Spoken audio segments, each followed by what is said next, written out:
Hey there! We just wanted to take a moment to thank each and every one of you who have listened, shared, engaged, and sent us love. It means the world to know that we've had the chance to spread even just a little bit of knowledge, insight, and encouragement to you along your health journeys. If you'd like to support the work we're doing, we've created a Patreon page where you can earn some exciting rewards, because being a part of the HIP team isn't just a hobby, it's a lifestyle. Contributions start as low as $1 a month, with each level offering a number of super fun perks, like monthly bonus episodes, Q&As, a portrait drawn by our own in-house artist, and even personal chats with the Health It's Personal team. We created this podcast so that everyone can have the chance to access informative, inspirational, and insightful stories, and your support is a huge step in us reaching those who need it most. We wish we could give you all a big hug, but hopefully this will suffice, at least until we're allowed to hug again.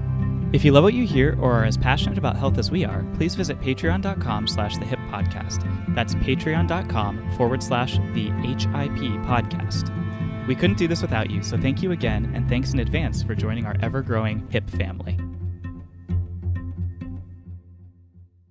Hello everyone, and welcome to Health It's Personal, where we try to fight stigma, raise awareness, and have conversations about all matters of health. Today we had the great pleasure of speaking with psychiatric nurse and mental health coach, Sarah Baxter. She specializes in psychosis and suicide in relation to teens and young adults, and gave us a number of tools and skills to recognize when the people we love might be struggling. In part 1, she focuses on psychosis and how young men and women are more susceptible to developing symptoms during tough transitions, and why early intervention is so crucial. For sure. The timing couldn't be more perfect for us to share our conversation with Sarah since it's Suicide Prevention Month. Yeah, these conversations are important to have all year long, but this month is the perfect time to really think about it. Yeah, she was really inspirational to talk with, and I really appreciated the insight that she shared, not only about young people and parenting and helping your kids, but just in understanding mental health and stigma in general, and including psychosis, and explaining what that looks like, how it can be different for every single individual, and how to kind of look for certain signs and things like that to look out for those we care about in our lives, or even ourselves.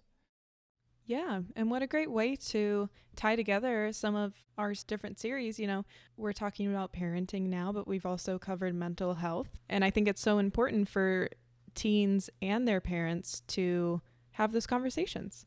It's really hard. I love that she gave us some action steps that we can take, and also ways that we can talk with our kids, and places where we might find the bravery to chat with them, or an unexpected place where a conversation might come about. Absolutely. What I really loved about this conversation is that she explains to us each person's capacity based on their biology and based on their experiences to kind of handle stress. And then each individual has stressors depending on their external factors and what's going on in their life. And so once a person's bucket's filled or sometimes overflows, that can lead to real problems in your life. And I love that she talks about this, because it makes me think about the people in my family and what size their buckets are and what kind of stressors that they have that are filling those buckets. We talk about filling our cups all the time, but Sean also talks about the plate theory. So would you mind kind of explaining it in the way that you understand it? Yeah, just a really quick summary, but it's very similar, and just talking about how we all have our different plates and how much we can put on our plates, whether that's at work, in our personal lives, at school, in our families, right? So we all have different size plates. Some of us have like a little saucer, right, for our teacups, or some of us have those big, massive, heavy-duty plates, or sometimes they're made from beautiful materials that are very delicate, or sometimes it's a paper plate, and depending on the paper, you know, how durable is that paper plate? Yeah, that paper plate's not going to hold baked beans. No. Like she says, it really inspires me, because what are you putting on your plate, and what are other people putting on your plate too? Oh, that's a good point. I was also thinking about that's probably where that saying comes about, I have too much on my plate. Well, what I like that she talked about was that your coping skills put holes in the bottom of your vessel, cup, bucket, whatever. And as the water fills, you have more ability to take more in, because a lot more comes out the bottom. So what I love about that is, no matter how your bucket or cup started, you can create holes in the bottom based on the things that you learn. So now, no matter what your circumstances were or are, you have the ability to learn and grow and learn different coping mechanisms so that you have a capacity to hold more. Yeah, and it's great to kind of think about, ourselves and our growth and our individual capacities, but also imagining those in our lives, like whether it's our kids, our parents, or maybe our friends, people like that. We have to be aware of their own capacities too. So just because I have this capacity does not mean other people, we have to keep in mind what other people are capable of and, be empathetic and compassionate about all of those things with everyone in our lives and those relationships that we have.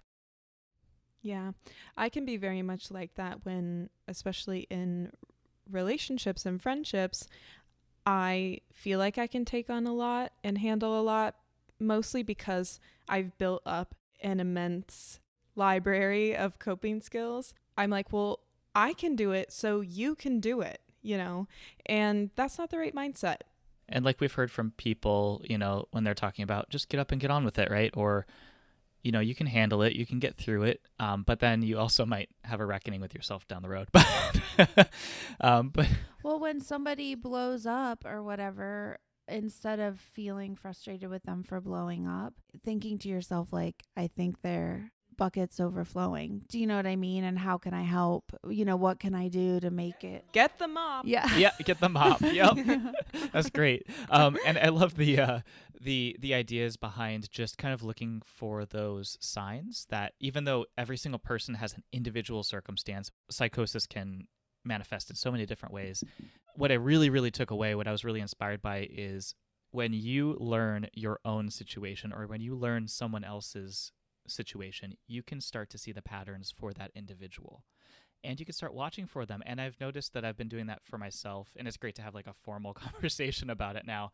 But I'll notice when I'm getting into a mindset that's not, like she said, with the lights, red light, yellow light, or amber light, and green lights. What does it look like when you're all in the green, all good? And what do you look like when you might have some troubles? And then what do you look like when you're in crisis or whatever that red might be for you? And you can see those signs as you progress towards the red. And that really inspired me because I've noticed that about myself. Okay, what can I change right now? What can I have control over? Maybe we can start doing that for those we care about too. Yeah, that's great. I love that she had so much practical advice for teens and parents and caregivers to recognize signs early on, because she talks about how critical it is to have that early intervention. Usually the people who come to her for help have already kind of gotten to their breaking point or are in a serious situation, when had they been able to recognize some of the signs early on, they could have prevented a lot of that. Not always. You have to give yourself grace, but yeah, so I thought that was really important, what she was sharing.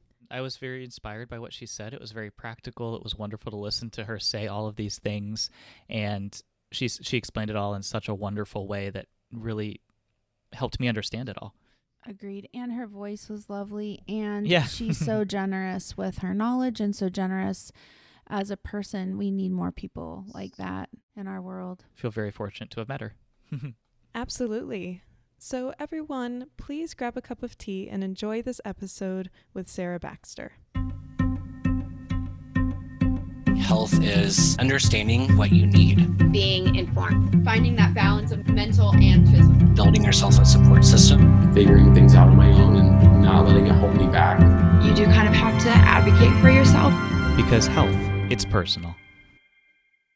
Welcome, Sarah. We're so glad that you're here today. During our parenting series, we're talking with experts concerning topics that parents find challenging to understand or talk openly with teens and young adults about. You're a psychiatric nurse and a mental health coach. What does that look like each day, and what inspired you to pursue this career? Love those questions. I knew a question like that would come. Starting off hot. So where do I start? I worked in a team in England called the Early Intervention of Psychosis team. And I think the equivalent in America is called the Coordinated Specialty Care team. And what they do is it's kind of a new concept that a gentleman called Max Birchwood introduced in 1994, was the first episode of Psychosis, recognition that there needs to be a team, this early intervention team for it. And I worked with them from 2010 and dotted in and out, but then I left last year, so 2019. So Psychosis is my big interest. Yeah, I really love it. And every day working in a psychosis service is different because everybody's experience is different of it. And that's why I love it so much. You know, and everybody's got the threshold to becoming well, which hopefully we can talk about later. But if I was to hit my threshold and becoming well, my psychosis would look completely different to anybody else's. Everybody's is unique, and therefore every way you have to work with that person and the ways you have to help them with their recovery and overcome their obstacles is different. So you get to be really creative. So, which is why I just love it so much. You have to think on your feet, be collaborative, be flexible. I really love that. Yeah, that's great. Really cool. Yeah. So you did a lot of beautiful work for all those years, but talk to me a bit about your transition between the work that you did with Psychosis and then now being a mental health coach. What does that look like? Yeah, so my husband got a job in Chicago and I got offered a job, and we decided, you know, we're reasonably young. I like to think I'm reasonably young. I'm not. I'm getting older every day. But we just thought, you know, we don't have children, so why not? What an opportunity. And if we don't like it, we can always come home. So we kind of packed our house up and said goodbye and came over here. And it took a few months for my employment authorization to come through. So I volunteer for a charity called Imerman Angels. And I'm a cancer support specialist for them. And they help people who have been diagnosed with cancer and their loved ones, and provide emotional support. So it's like a personalized one-on-one. Amazing. So they'll connect you to somebody else who had that cancer, which is incredible. So I volunteered for them to keep my own sanity. You know, that's my coping technique. Is helping others. Yeah, helping others is a really big one for a lot of people. And then my kind of employment authorization visa came through, and I was thinking about what I want to do. And I thought, if I'm only here for a few years, it feels terrifying, but why don't I try and start my own kind of company? And I wondered about doing something different for about 4 days and looked at other things I could work in. And then I went full circle back round to mental health. I just love it. So great. I'm the kind of person, don't ask me on a Friday night in the bar about what I do for a living. That's going to get ruined. I think it's really interesting. And so I was thinking about how to help people. How to help people with the best way to do that with the kind of skills and interest I have. So I decided to start doing the one-on-one, the coaching side, because I really like the one-on-one. You get to kind of get your teeth into cases and really get to know them and work with them and get the creativity. But then I've also found that companies are reaching out to me. So I'm starting to do like consulting, mental health consulting as well for companies. And that's to groups of staff on how to kind of, you know, at the moment, how to manage uncertainty during uncertain times, or how to control anxiety, sleep and things like that, basic cognitive behavioral therapy to help you challenge your thoughts, because people are really struggling right now. Yes. I'm doing that, and then I'm also working with managers to help them think about how to support their staff. So it's called compassionate leadership that I'm training in, and it's how managers can be approachable so their staff can approach them, and then when they do approach them, what do they say and how do they support them? It's important. And much needed. Yeah. And it's not actually what I set out to do. I set out to do the one-on-ones, but the company side of things is way more popular than the one-on-ones at the moment. I think people are really struggling. Yeah, it's like a waterfall in their cup. Yes. Yeah. Daily. Yeah. Constantly. Yeah. People are worried about their jobs, like the whole thing. Yeah. And what does it look like? Are you working one-on-one with families or individuals, or a little bit of both? Yes, I really like family work. It can be difficult. It's a difficult space, and families aren't used to sitting down and talking about things. But family work, especially in a psychosis element, is hugely important. So there's a thing called expressed emotion, and if you have a family that has high expressed emotion, which is where parents are, very distressed and, oh my gosh, he's never going to be the same again. Life is over. What do I do? My son is, I've lost my son. He's never going to come back. All those things. Oh my gosh, I'd be able to have a child if she's had psychosis. That is, there's strong links to people having a relapse, to that individual living in the household having a relapse. Mm-hmm. Oh, yeah. So their support and the way they're supported and their environment makes a big difference. Yeah. And so doing work around that. So you train. So one of my qualifications is called Psychosocial Interventions. It's a master's, and you're trained in family therapy, so that you can help have some conversations with families around how to manage that. Because sometimes you get the other side of it where they're saying, "Oh, he's fine. You're just lazy. Just get him out of bed. What's wrong with him? Right, He should yeah. be working." And that's equally not helpful for the individual. That can kind of lead to that individual, when they start to get better, is when they're at a higher risk of suicide. So when people are unwell, they're normally too unwell to be able to put together a plan to be able to hurt themselves, take their own life. But as they start to get better, they might start to have a realization that, oh my gosh, I don't have these special powers. I'm not in communication with God. And I had a psychotic episode. I've got a mental health issue, and what my friend's going to think, and school, and I've missed out on exams and things like that. And that's when they're more likely to attempt to take their own life. Right. That makes a lot of sense. Yeah, we've talked with a couple people talking about having an anxiety attack and how it felt like they were dying. So I imagine if you've been through these episodes, you may never want to go through that again. Or there's a fear around that. That's the way it would seem to me. Yeah. First episode psychosis tends to happen for some reason in young males more than females. It's predominantly young males, and it's around the adolescents. So kind of first the early intervention team work from age 14 to 35.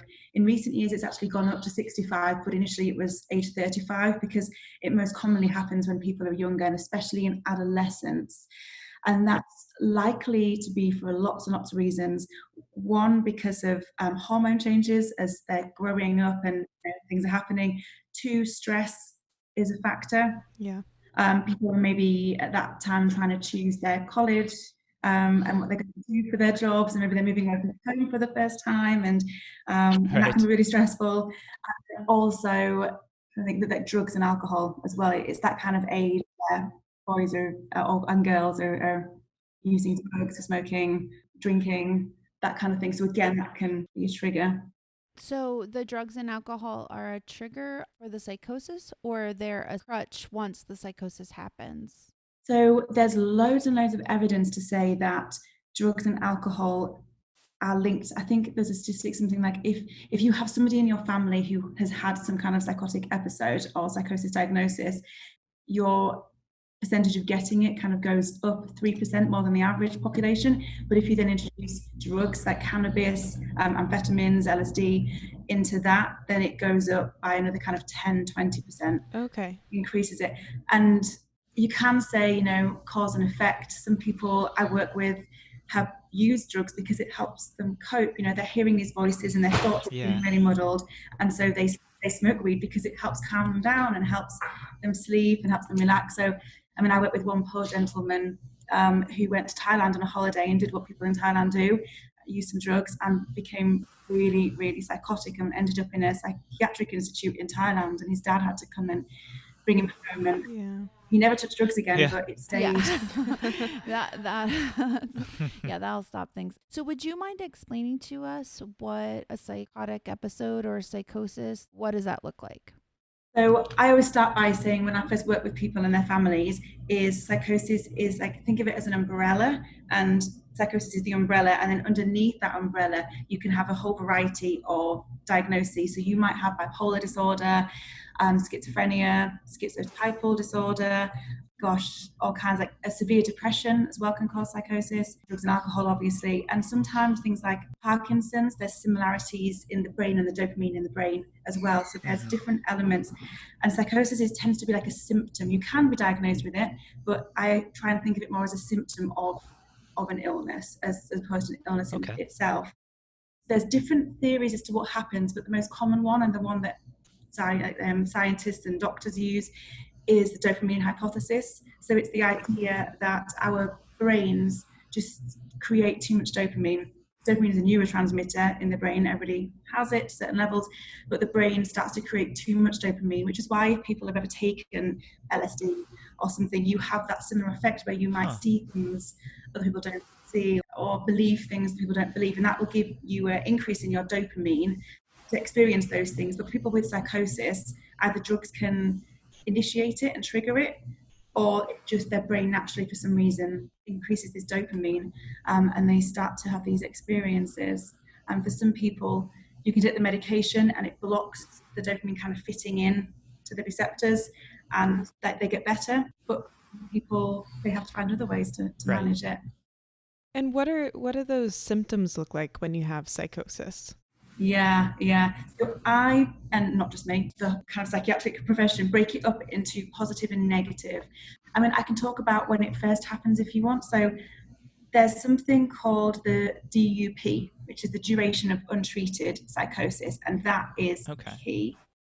The symptoms can start in really basic ways, and sometimes for some people it can take a couple of days for them to become acutely psychotic. Some people it can take weeks or months, or some people even years. It can slowly come away. But the idea with the duration of untreated psychosis, or DUP, is that if you don't kind of address that first symptom, whatever it might be, whether it's disordered thoughts or hearing a voice or kind of a delusion, within the first 6 months, after that first 6 months, then the individual's prognosis kind of declines gradually until you get to about 3 years. And if it hasn't been picked up and treated in some way, whether that's medication or some kind of psychosocial intervention, then their prognosis, it doesn't make a difference in that case if you intervene early or not. Oh, okay. So it is a big thing, which is why early intervention was introduced. Even if someone is at risk of becoming psychotic, they don't even have to become acutely psychotic. It's just, we have an assessment called the Comprehensive Assessment of At-Risk Mental State, and that's an assessment we can do to identify if someone is at risk of becoming psychotic, and then you can intervene early. Okay. Why are young men more susceptible than others, do you think? I have assumptions. I imagine it's because, well, this is a stereotype again, but men find it difficult to talk about emotions and aren't so in tune with their emotions. There's an idea which I'll share with you called the stress vulnerability model. And this is an explanation for why people become psychotic or why people become unwell kind of in any way. And it started with Zubin and Spring, two kind of researchers in 1977, and they identified that if people have a vulnerability, and whether that is a genetic predisposition, so like we spoke about, your mum or dad or a first-degree relative had a mental health issue, or maybe you were born into a poor socioeconomic status, you went to a disadvantaged school, maybe there was bullying, maybe you saw trauma, maybe there was abuse at home, maybe mum was drinking, or they're classed as your vulnerability. So they're kind of predetermined. And then if you add stress into that on this scale, if you have a high vulnerability, it only takes a little bit of stress before you hit that threshold to tip you over into an acute psychotic episode or depression or whatever it might be for that individual. And sometimes I find that the people I work with struggle to think about that, and graphs are very complicated. So I use the analogy of a bucket. And I was listening to your other podcasts, and you were thinking about your cup and how you should fill your cup. And I was thinking, this is out. But I was thinking of a way to try and make it fit so that people can visualize it.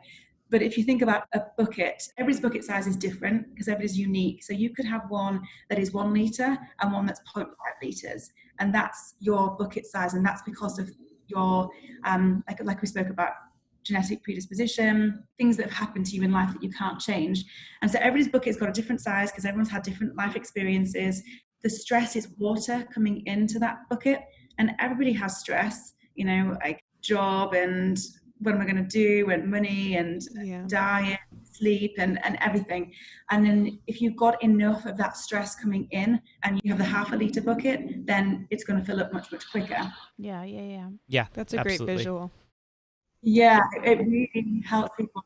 And I remember working with one guy, and he didn't like the bucket idea. He just didn't gel with it, but he liked IT. I'm not technology at all. Like I'm really terrible at technology. But I was thinking of a way to make it fit. So I changed it to, you have a computer and you have a hard drive and you might have 2 gig or you might have 16 gig. But as you start to fill up those gigabytes, your computer starts to slow down and things don't work as well. And so that's another, and he quite liked that. Yeah. That's great. Love those visuals. They really help. Yeah.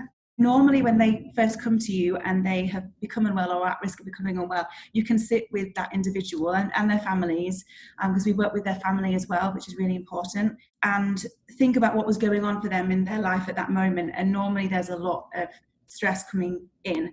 And then if you talk to them about coping techniques, most people will not really have any or really even know what that means. Or they'll say, well, I drink or I smoke weed. So, and those are maladaptive because they feed back in, because they're stressful, because they cost money and they're bad for your health. And, if you get caught, you're in trouble with your parents or with work. They help in the shorter term, not the longer term. And I was thinking, I know you guys like the kind of fill your cup. So I was thinking about having that cup image, but having space for stress, because stress is you can't avoid it, but also a space in your cup for coping techniques as well. So you're filling it with both things, if that makes sense. Yeah. And the cup you should fill, is your coping techniques, what is good for you.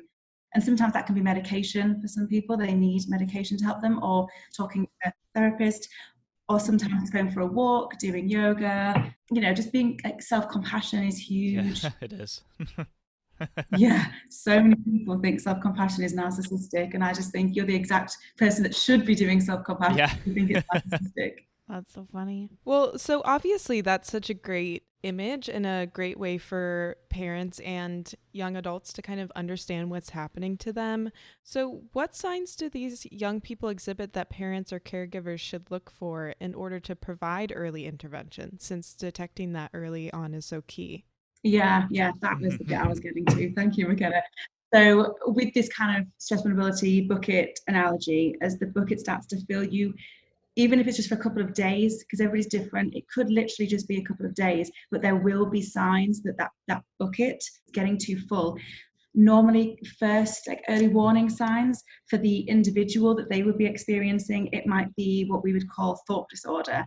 So maybe they feel like their thoughts are racing and they can't control it. Their thoughts are out of their control. Or maybe they're thinking about one thing. It's called thought derailment, where they're thinking about one thing or speaking about one thing, and then they completely jump to something different, because I guess it's these racing thoughts, and they tend to experience those together. So racing thoughts, jumping from one topic to another, maybe starting to feel suspicious of people. A lot of people say it tends to start when they think maybe people at school are saying something about me, or people are on their phones and they're sending messages about me, or maybe the teachers are saying something to my mum. There's just a slight element of suspicion that starts to come in.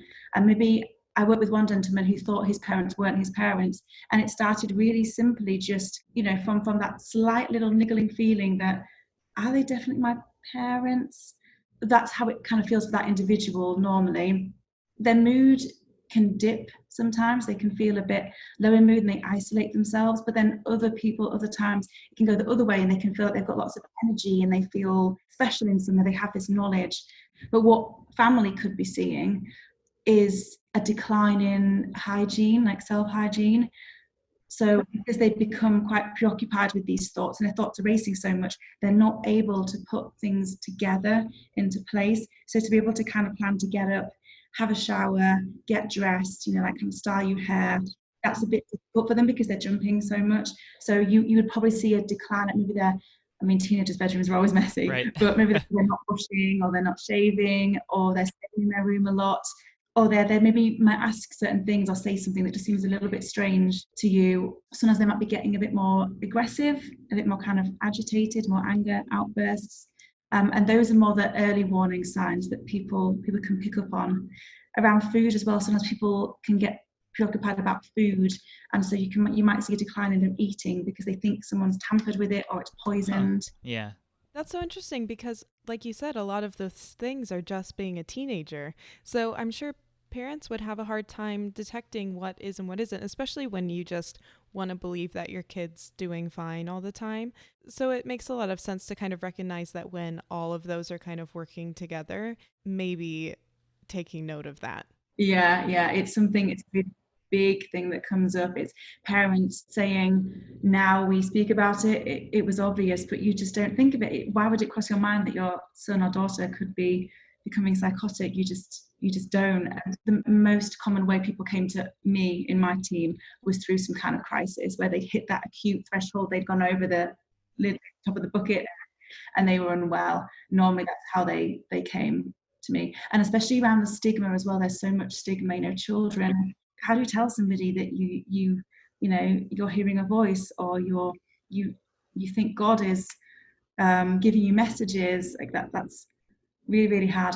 One other way actually to detect, as a parent and as an individual, if you have the insight. So what happens is you become more unwell, you lose insight, and for you are in your own reality and you 100% believe it. But in the early stages, you might be able to recognize, or if not as a parent, the idea that you are very fixed in what your thoughts are. So if you think that people are speaking about you at school, it doesn't matter what anybody says. Maybe they look at you because they like you, or because they're jealous, or because they want to be your friend, and they will completely dismiss it. That strongly held belief is another really good sign that it might be something a bit more than out of the usual. That's really good to think about. When McKenna was small, she was teething, and I thought that she was crying and all upset because she was getting teeth, and she had a really bad ear infection. And I felt so bad, but I know that parents look at their teenagers and think these signs could be something, or they could literally be nothing. And so I feel like that's really scary to think about. Yeah, for sure. Yeah. And sometimes, some cultures hold different beliefs, and you have to respect that. I work with people from India, and they believe in jinns and spirits, and so they don't believe in psychosis in the biological sense. And actually, I work with one gentleman who believed that he was possessed by a spirit, a jinn, and so we had to go along with his beliefs, and we had some of his faith come and do this kind of possession thing, and it made him feel better. He actually felt better. It didn't last, but he felt better for a couple of months. So when it's not in line with your cultural beliefs as well. Yeah. And with the stigma of mental health, so some people don't want to believe that regardless, right? They don't want to believe that something like that would happen, not only because it's scary or whatever, but because they literally don't believe in it. Yeah. It's not a real thing. That's a good point. Yeah. It's not real. It's fine. Yeah. You had mentioned something about a meter that you kind of go by to notice signs. Would you mind talking a bit about that? Yeah. When you first meet somebody, like I said, they're normally in an acute phase, so it is kind of crisis intervention work. But when they start to get better and they're at a point where that psychosis is past and they feel safe thinking about what happened at that time, it's really, really helpful to put together something called a relapse prevention plan or a relapse signature plan. Because like I said, everybody gets unwell in their own way, but every time that one individual gets unwell, it's very, very, very likely they will get unwell in that exact same way every time.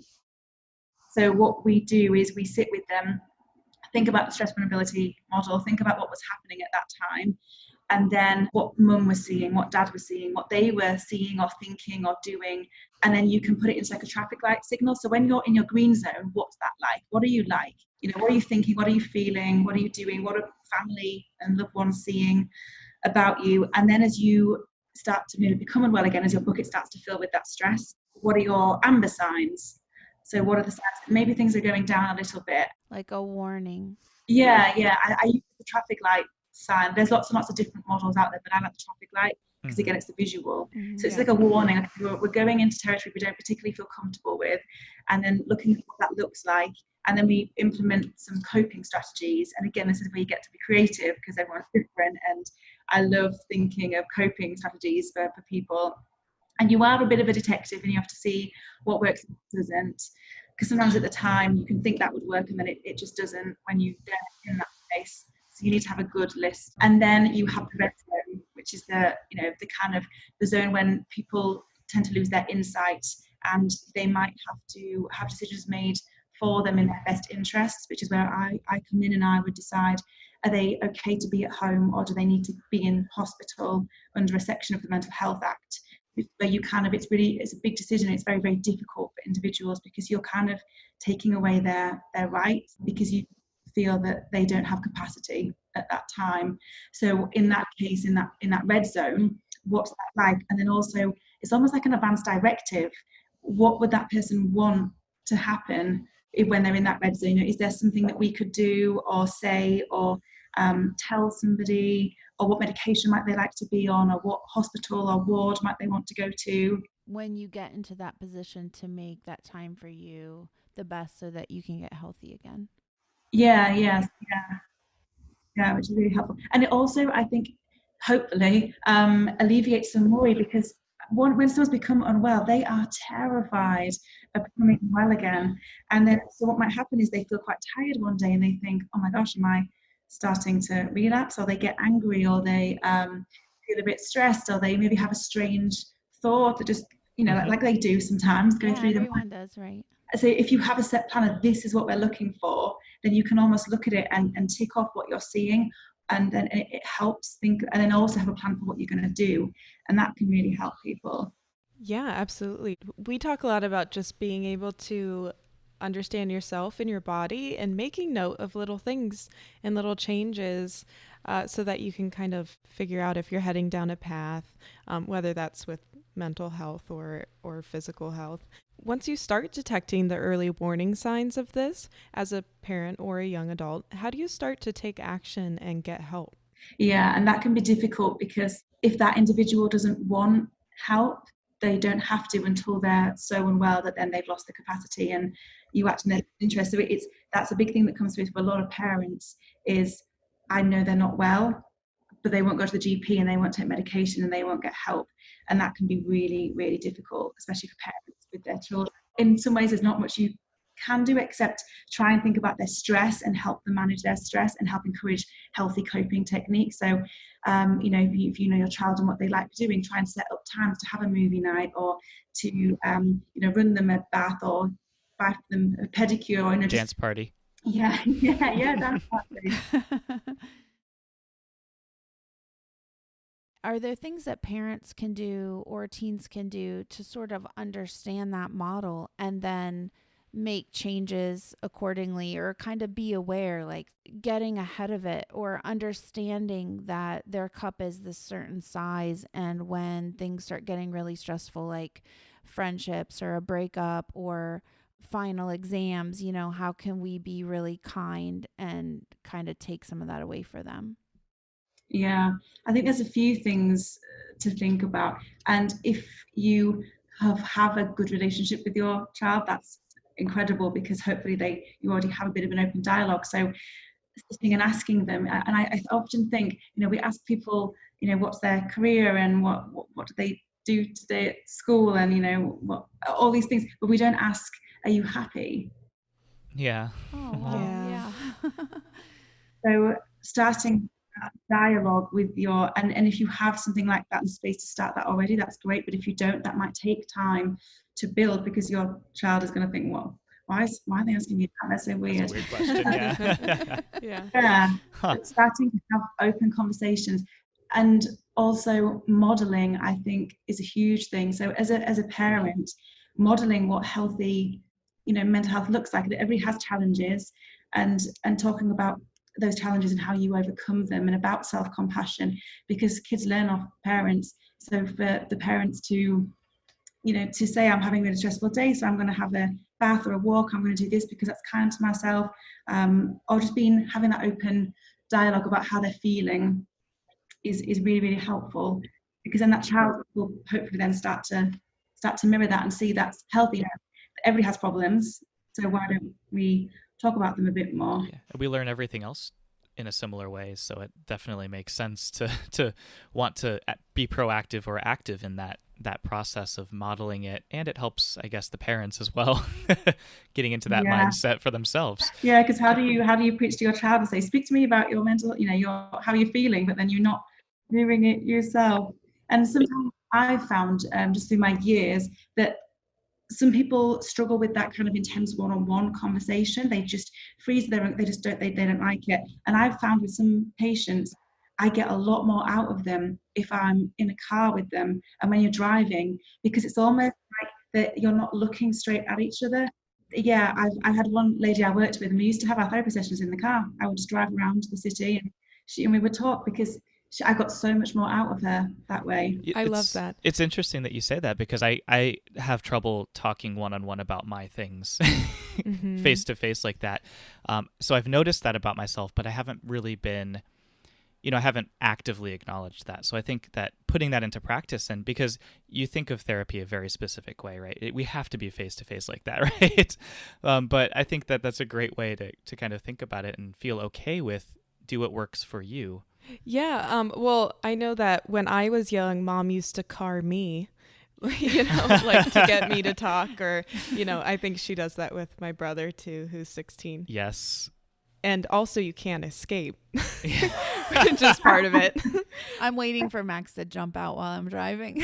But also we talked with a high school senior named Henry on the show last month, and he was talking about how at school, when he and his friends are feeling really overwhelmed, they'll go to the parking lot and just sit in the car, and they call it car therapy. I think because it feels a bit more relaxed. Yeah, well done them for being able to do that.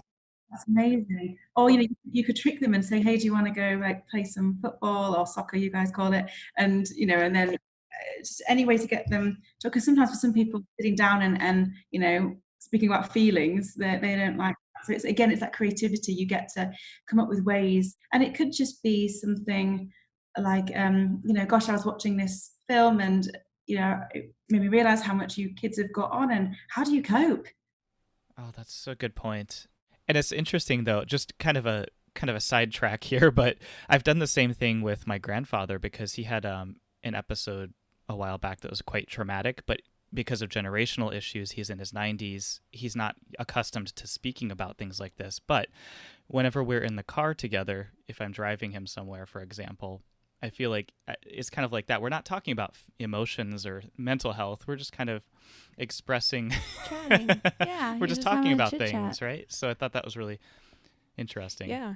And knowing that the thing that helps you open up isn't always the thing that helps everybody else. So I'm very open, and I feel like I'm open to having conversations about how I'm feeling or how other people are feeling. But if I want to check in with my brother who's a teenager, I have to ask him to go fishing, or so that we're sitting there, and then I will bring it up a bit more casually.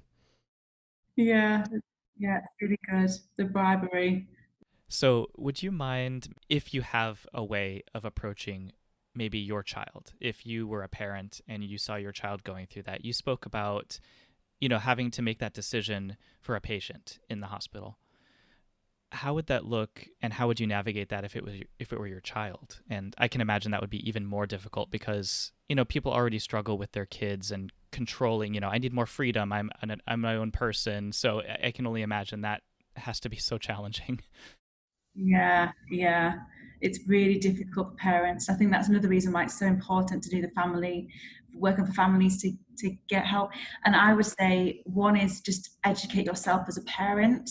If you've got concerns but that child isn't willing to get help at the moment, then do the best you can to educate yourself around psychosis and around things that are out there and things that you can do to help you help them, if that makes sense. No, There's that does, really yeah. good websites, like there's Mind. I mean, these are maybe British ones, but there's Mind, there's Rethink.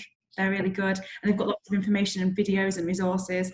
And I think it's about not giving up, giving them space, because the more you harass them and say that you're worried and have that high expressed emotion, oh my gosh, what's going to happen, the more they're going to pull back, and probably the worse they're going to get.